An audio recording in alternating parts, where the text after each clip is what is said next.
44-12 New South Wales, as exclusively tipped by Ollie. And, On the to a lesser extent, podcast. Barney. On the podcast, not in general. Did indeed put the cleaners through Queensland in what was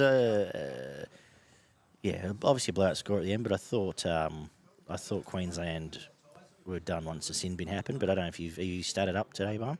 Yeah, mate. So we had 7 tries for New South Wales, 2 for Queensland. 7 out of 7 attempts, played 2 out of 2. And 1 out of 1 penalty attempt for New South Wales. 88% completion, played 75%. That was 38 out of 43 sets that played 28 out of 37. 780-plus run metres and 280-plus post-contact metres for New South Wales. 7 line breaks to 2. 56 tackle busts by New South Wales and 23 by Queensland. 9 offloads to 8, 1 forced dropout to New South Wales. 0 40-20s, we only just missed one, which was a bit of a turning point in the game as well also there. But 264 tackles played, 351, 1 ruck infringement to 3, 2 inside the 10s against Queensland, 5 errors to 9, and a sin bin to the Queenslanders. Yo made 35 tackles, Carrigan made 43, Brian To'o with 261 running metres, Ponga with 123, Luai missed 5 tackles and made 14. Gagai missed 8 and made 24. Cobbo missed 5 and made 2. And the 2 halves for Queensland both missed 5 tackles as well. The floor is yours, David. Yeah, okay. Queensland seemed to settle much earlier than New South Wales, I thought, in this game. And they looked a lot calmer and organised, especially in that first 30 minutes before the sin bin.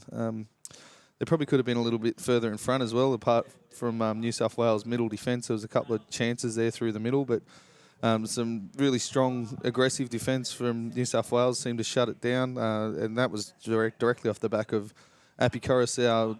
Definitely Jake Trebojevic and Murray went along with them as well. I thought they really stiffened up the middle of the defence there.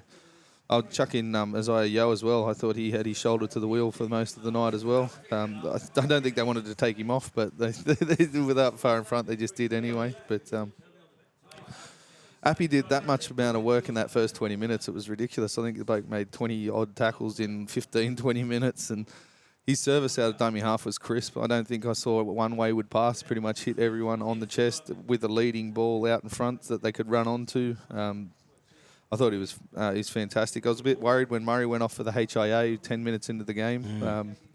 It looked like Queensland was sort of getting a bit of a roll on there while he was off the field. And then the spear tackle from Jake leads to Queensland going down the other end. And then they still scored an alarmingly easy try there on Luai with Kafusi just sort of busting through on that second rower line. But yeah, and I was starting to get a bit worried, but I thought it swung when Junior Paulo took the field, to be honest. And Murray came back as well at the same time, and within the space of about 5 minutes, New South Wales definitely started making a lot more metres up through the middle of the field. Yeah, well, at one point, it looked like a genius move. Queensland changed their tactics a bit and had the 2 linkmen, had Ben Hunt on the field as well. And I think once Paulo came on and then Murray together, they added that the size just couldn't counter him for that bit there. And they were steamrolling up the field there. I think there was 2 or 3 sets in a row where they made 70 or 80 metres and were back up on Queensland's goal line, and then Queensland seemed to sort of panic a little bit and give away a few penalties there, which led directly to that sin bin. So what do we think on that, guys? I have no issue with the sin bin itself because there was 5 or 6, but I do have an issue. I do think New South Wales, whatever Freddie's meeting with Ashley Klein was, they definitely had a fucking rub of the green for the first 40 minutes because there were times, even in the second half, where New South Wales had 2, 3, 4 blokes in the ruck, pulling legs and everything. I don't even remember it being a repeat set, and that arm was waving like a fucking... Well, after the sin bin, he pretty much put the whistle away, I think. And that was it. And then the job was done after that. Yeah. Queensland were brave for that 10 minutes, but it doesn't matter who you are. If you're defending with the 12 blokes against that team, you're going to gas out, and that's what I would have liked to see a warning, to be honest, from the referee before he just sends someone, because one of those penalties was an escort penalty, which you can't really say, that's part of it. But and the big issue with they were racing off their line there. Agains is, especially on Channel 9, I wouldn't have a clue what any of those were for. They don't say it. You just hear 6 again. They don't say whether it's ruck infringement, it's offside. I assume it's offside. Yeah. But and then to be spinned for a hand on the play of the ball or on the player. Yeah. So it would have been a bin in an NRL game. So I wasn't Queensland were rushing off the line, especially in that 5-10 minute period there, just to try and counteract New South Wales when they did get It's close. one of those things, because I sound dumb saying it, but I think it was a turning point in the game. And when they've lost by 30, it's not as... Yeah. No. But you lose by 30 as a result of what happened during the attrition in that time. Yeah. So. Yeah, well, I thought Queensland were pretty much in front, and they weren't hugely in front, but I thought they were in front at that point. They went down, had 2 tackles in the 20 and scored twice, and I thought, it was a matter of time till they scored again. Yeah. And that was it. They didn't have another attacking rate, really. And the Queensland defence, that rushing defence that they've employed since the start of the series, where the centres and the halves jam in on the playmakers, it definitely disrupted New South Wales' flow and frustrated them early. And as I said, Murray and Paulo seemed to counteract that a little bit. They had to compress their defence a little bit. They still rushed out. That little grubber for Burton's first try was fantastic. Obviously a countermeasure to that, the way that they were rushing the halves there, and the beautiful little kick in behind for Burton. Then again, with another silly penalty, gets Queensland back down there, and they're in front and looking the better of the two. But as you said, they had to fight so hard for that 10 minutes to just try and keep New South Wales out. And they were always going to score just before half time there with a lovely little tap on to 2-0 to score in the corner. But as I said, they played the backside off and burn all their energy in that 10-minute period, and then it just, the second half they weren't in it. New South Wales started to settle. Their back line was a lot deeper in the second half. They were playing further back in their backline plays, so it gives them that bit more time to get the ball wide. Queensland weren't sure whether to rush or not, because they started cutting back in angles back through the middle of the field and putting in kicks in behind, which stopped them sort of rushing off their line as much. And the defence, they got tired, obviously. But I really enjoyed the way that they had a lot more support through the middle of the field. They had players sniffing in and around, waiting for the offload or the short ball. And the way that the halves just stepped back in and started cutting. Cleary did it twice himself. Luai did it once himself. Yeah. They just stepped back off their foot, changed the angles, and then there was defenders slipping over all over the place. But it's much greasier surface than I thought it would be. It would be quite a dry track, but it was a typical Saturday night sort of surface. Yeah, the Queensland backline had very little involvement, I thought, and they were pretty poor defensively, especially to name a couple of them in Gagai and Cobbo. I thought they weren't real good in defence at all. I thought DCE was pretty good. They played off the back foot all night, and his kicking game sort of kept them in it for longer than they probably could have stayed in the game. Munster didn't really have a lot of impact either, but their forwards were pretty well dominated. I don't know how Papali only gets 25 minutes and Tino only gets 35. I'm not sure why those Tino blokes are a bit mad. Yeah, and you give him Lindsay Collins an hour, and he was pretty much ineffectual most of the time he was out there. I don't know. There's 2 games in a row. Papali's played less than half an hour, which I don't understand either, considering his go forward when he does have the ball in his hand. It's not like he's a bloke that can't play an hour. I'm not saying at this intensity maybe 35 minutes is the right balance, but he has played long minutes for Canberra before. Yeah, absolutely. And for Queensland before. The 2 back rowers for Queensland were okay, in Kafusi and Capewell, but Carrigan was their best player by a mile, and he's just putting extra zeros on his check every time he runs out recently. Talakai didn't really have any involvement, but he had no time on the field, and there was very little opportunity when he did. The halves were doing their thing in the middle, so he wasn't really getting involved too much.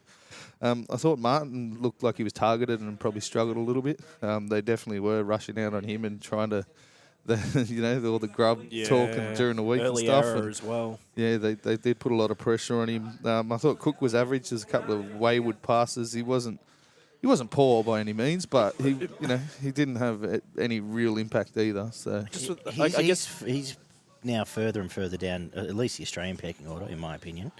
I'm not Mal Meninga, but in my opinion, or Peter Lannies apparently. But he's a long way down now, and he's almost surplus to New South Wales needs.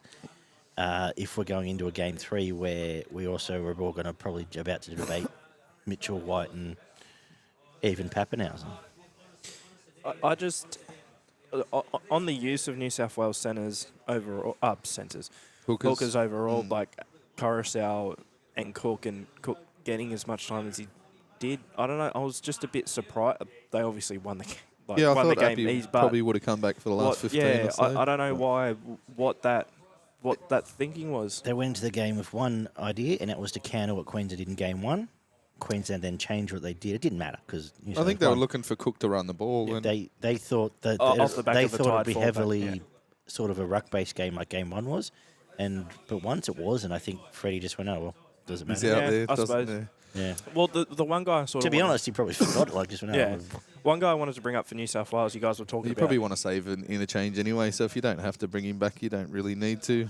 I think Appy only ran the ball 3 times as well, and I think Cook only ran it 3 or 4 times in the time they were out there, so it definitely wasn't their plan to run in and out of the ruck. But Well, you brought up Queensland's forwards and how they performed, but I thought for New South Wales, close to, I don't think he was, but close to the best player on the field, probably Junior Paulo, at least for me, for New South Wales, comparatively to game 1 as well. He was probably one of the players that a lot of people would have thought, oh, well, he might be on the chopping block, but I think he had a great game. I think it was probably close to best forward on the field. I think he better set up off the bench. I think he got a bit of a kick in the arse, to be honest. I think he was a bit upset that he had to sit on the bench there for that first half an hour, and Apparently, it got him a bit stirred up. Him and he wasn't sitting down. He was there fucking stalking the sidelines, waiting to... But that's what you Isn't want that out what of he- him. yeah, like, isn't that what he should be doing? Absolutely, That's- it is. And Goodsy was all right. Apparently, he was crook as a dog all day, but he was okay when he being injected early. I don't think he was a star by any means. But Stephen Crichton tried hard, but he, again, very little involvement. Yeah, of course. There was a couple of issues with a couple of defensive reads there for him, but... Well, by the end of the game, it did seem like they were going to the Luai, Burton, Tyler a fair bit, which at the start, and I guess you brought up about how Queensland were obviously the better team for the majority of the first half. I thought New South Wales were quite pedestrian as well. I just don't think they were trying to change things up enough. I thought Burton probably could have done with getting a bit more early ball. Again, we're talking about a team of 144-12 here, but I thought he could have got a bit more early ball. And I thought, and we were talking about how he would be a kicking option. It could be a difference maker. And while he did eventually come into the game as a kicker and was quite effective, I just thought New South Wales probably could have brought him in a little bit earlier than they did as well, and I think that would have helped him in the first half. He probably could have been involved a couple more times at the back end as well. And of course, in that middle period of the game, he showed his worth. I think if it had been a tight game, it would have been. But I imagine they would have trained with him as a centre, and he played as a centre. Like he was there to be a centre, and that's what he did. Like which is what he did at Penrith. Yeah. Well, the rest of the New South Wales team were good at worst, to be honest. Like the rest of them were really good. Teddy had he played about half an hour where he bumping into people and run around in circles, but then when he did directly take the line on with supports on his inside and outside, he looked like a world beater. Didn't look like he could be stopped. So I don't know how you get it through to him. Just run straight at him, mate. Take someone Freddie with needs you. to go like, make you the fullback. I want you to go back to playing like you did when you were 22. Don't try and run direct and bring someone play with you. 5'8" and centre at the same time. Or like. Yeah, what do you do?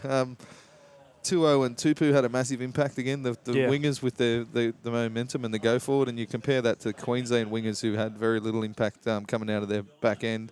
I wouldn't be surprised if you see someone like Corey Oates brought into their side to give them a bit of that 150, 200 metres out of a winger coming out of the defensive end. But Jake Murray and Yo were fantastic in the middle, as I mentioned before. They did fantastic on both sides of the ball as well. It wasn't just defensive aspects or running the ball. They were good on both sides of the ball, and I think Jake topped the running meters as well, which you haven't seen all year. Like he actually played like a front row forward, which we've been calling for about 2 years, but he was fantastic. And Burton looked dangerous every time he touched the ball. Like they looked worried every time the ball got to Burton. Gay guy, I've mentioned his the defensive issues in the last probably most of this season, to be honest. And considering he was considered like the best defensive centre in the world for years and years, I'm not sure what's quite going on there. And at the start of this, like when Newcastle were playing well for those 2 games or whatever it was at the start of the year, I think he sort of upped that a bit. So it is strange. He missed 10 in the first State of Origin, 8 in this one. He's only going to get targeted again. He'll probably come out and play one of the best games of his life in Game 3. But there's been some issues there. And it was Cleary masterclass, wasn't it? Like his kicking game was on. It's not as dangerous as Burton's bombs, but they land exactly where he wants them to land. The grubbers go exactly where they want. That short little chip that forced the drop out, they were 40 metres out, and he just chips it over the top with a tackle early. Almost got the 40-20 that Cobbo just saved. I think it was Cobbo. Well, one of the wingers just saved and in the corner. Kick goals. Stepping off both feet, scoring tries. That Nathan Cleary fella, not a horrible player, eh? No. I think he probably took some of the criticism to heart and stepped up. How else would you want him to react? Again. Well, that's right. Yeah. So, anything else you want to add? We've probably covered it pretty well. Just quickly, like what I firstly struggle with is them trying to be too smart for our own good when we all pretty much picked the team they had in game 2 and we saw the results, or at least I did. And if you look at pretty close to mine. Look at all our game 1 teams, it was pretty close to the one that ran out in this game. Yeah. And perhaps the lesson here for young Mr. Fittler, and far be it from me to tell him anything about rugby league, given he's probably the best player I ever saw play live, is that if they just pick their team instead of worrying about height and other whatever the fuck they're worrying about, they'd probably be winning. The series would probably be over. But anyway. I can imagine Freddie quickly trying to find paper and a pen to write that down. Yeah, just write that down. But that all being said, I am treating the second half as basically like I'll ignore that in the context of the series. Start again. Yeah, Queensland aren't just treat it as a 6-point game first and a 4-point game from the first half. And 100%. Queensland will go to Suncorp and grow a leg and all that sort of thing. So.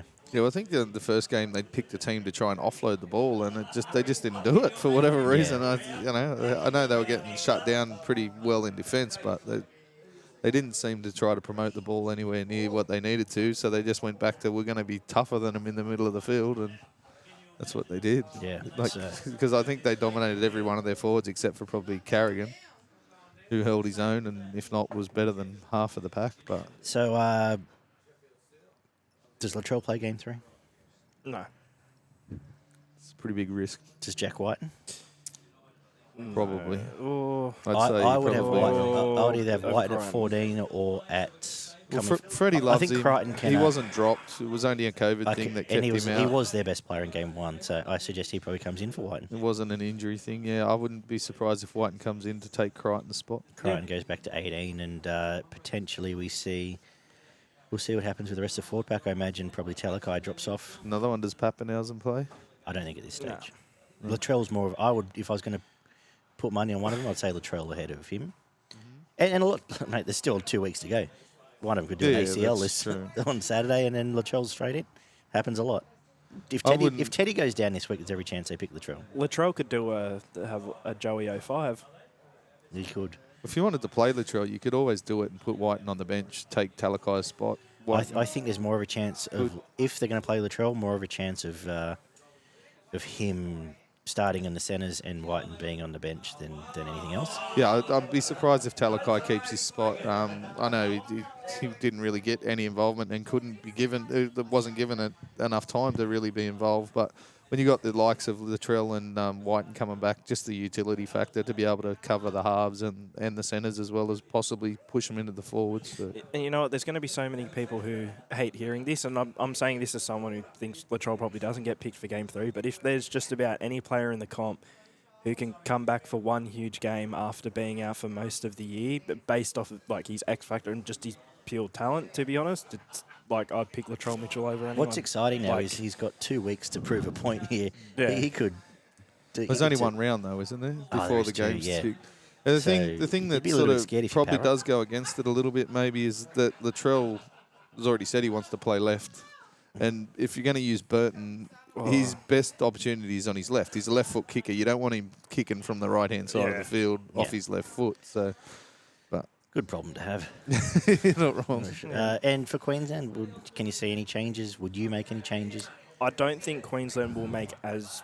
I don't think... We'll look at the media already, right? It's not like there's so much pressure on Billy Slater right now, and it's not like he has to make 10 changes like everyone was seemingly saying about Freddie Fittler after Game 1. So I think largely, The Queensland media is a lot softer on yeah, Queensland. of course, but I think largely it'll be the same side. And if they keep largely the same side, I don't necessarily see them getting flogged again. It just seems like the thing we've seen in Origin for years and years. Queensland traditionally, at least in recent history, make less changes. They pick and stick a bit more, and again, traditionally, it's worked out for them more than it has for New South Wales. Well, Ponga's an interesting one, whether he's, hopefully it's just a 1 week thing and they'll bring him back. But yeah, I dare say they'll put Val back. Well, it opens up Corey Oates and maybe Hammer in the centres, or Capel to the centres. And maybe a certain front rower from the Titans. I dare say they'd be looking to come in and add a big body to Well, them. they'll want Cotter back. If Cotter's back and fit this week, he'll come back into the side as well. Well, Fafita's back for the Titans this week, so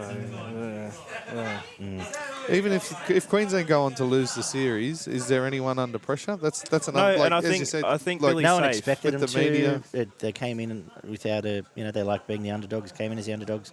They've won one game. Well, this last game, I can't imagine it being a blowout at Suncorp. No. I wouldn't think so. And getting quarterback adds another 60 tackles in the middle field and just shores it up. So, and you know what? It's interesting. I know it's not the preview show yet, but I'm actually at the moment tipping Queensland. So I still think they're a red hot chance. As you said, like game 2 should be treated more as a sort of like a 6-point game more than that blowout. I wouldn't be surprised if you see Tuolangi come out and Oates go in, as I mentioned. At least I had him Tuolangi picked out. in the first round. I had him as my winger. So we'll see where Munster and Ponga are fitness wise. The rest of we've got to do our 3-2-1s, don't we? Yeah. For the Ollie Lewis. I had Cleary Burton and then either To'o, Murray or Yo. I actually had Paulo for one. Same 3-2. I just had Paulo as one. That's one I didn't think of, actually. He did make a massive impact when he was on the field. Yeah, but I think Who the was your 3 ones and 2 against? Brian To'o, Murray or Yo. Paulo. Right. Barlow. Barlow? Sorry, but Barlow. I'm just thinking.